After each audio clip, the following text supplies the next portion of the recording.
Hi, everybody. My name is Michelle Stewart. I am a maker from Halifax, Nova Scotia, Canada. I've been with Close to My Heart for over 11 years now.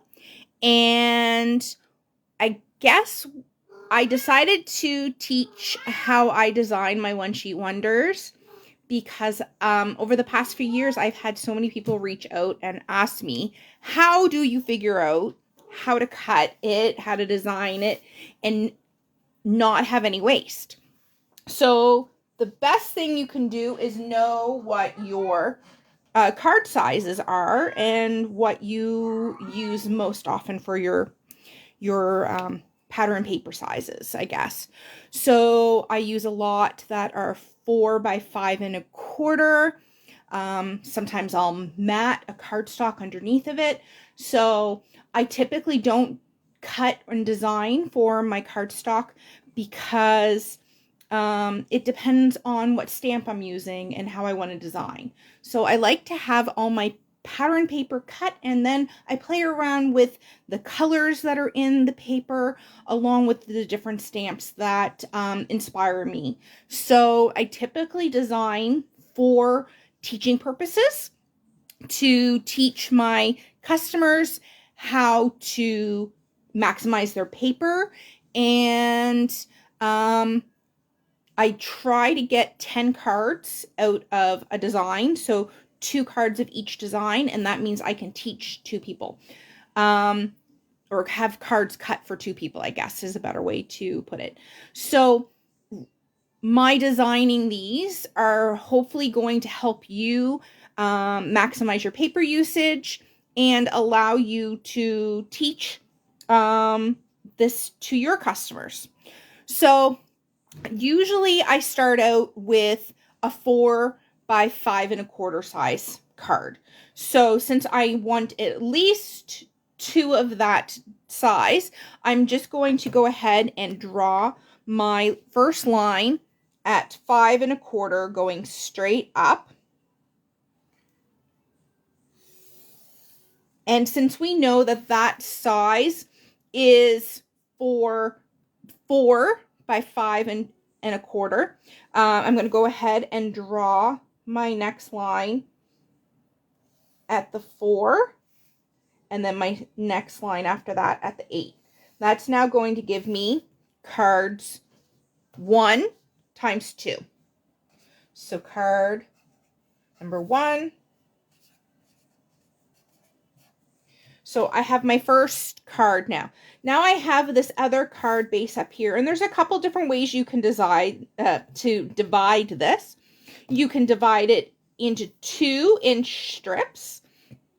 You can divide it into 4 2-inch strips so that you can use both sides of your pattern paper and have a layer, or you can cut it in diagonal. There are multiple ways you can cut this. Right now, one of my most popular with my customers is a diagonal cut. So I'm going to go ahead and draw that as a diagonal. So again, it's just from corner to corner, and it's a 4 by 5 1/4 piece. So this is now card number 2. So right now I have 4 cards out of my 10 designed.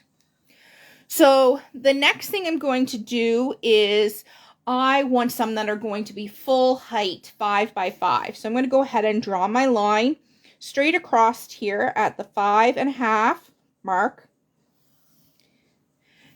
And I've decided that I want to have part of this going for one card and part of this going for another card base. So I've decided I'm going to go ahead and draw. I want it 2 inches. These are just some measurements that I've wrote down that I've used for past cards. So I need to draw this at 7 1/4.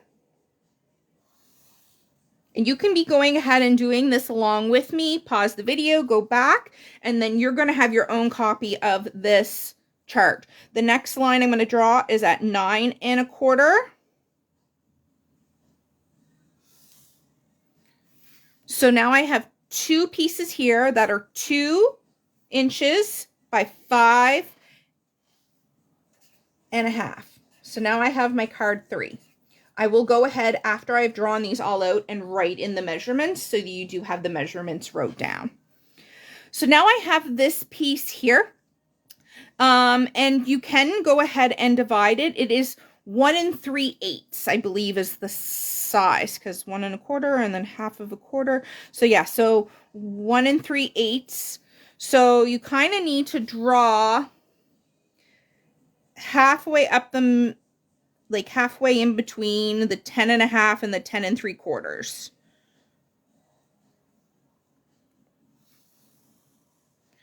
So it might not be exactly perfect, but you'll see that it's in the halfway point, and that will allow you to measure that.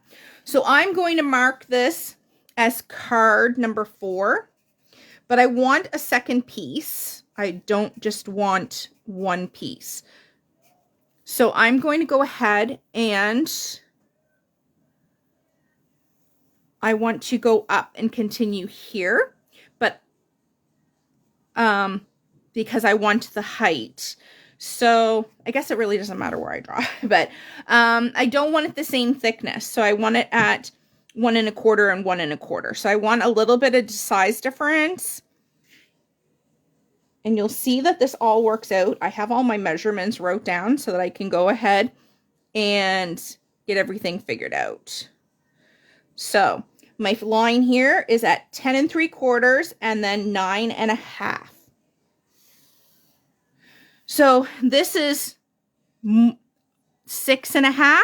So I'm going to go ahead up here and I'm going to cut off that last inch. So now we have an inch by 1 1/4. And I know all these numbers are like, okay, what are you doing? But you're going to see all the madness pan out. So this is going to be my second part of card number 4.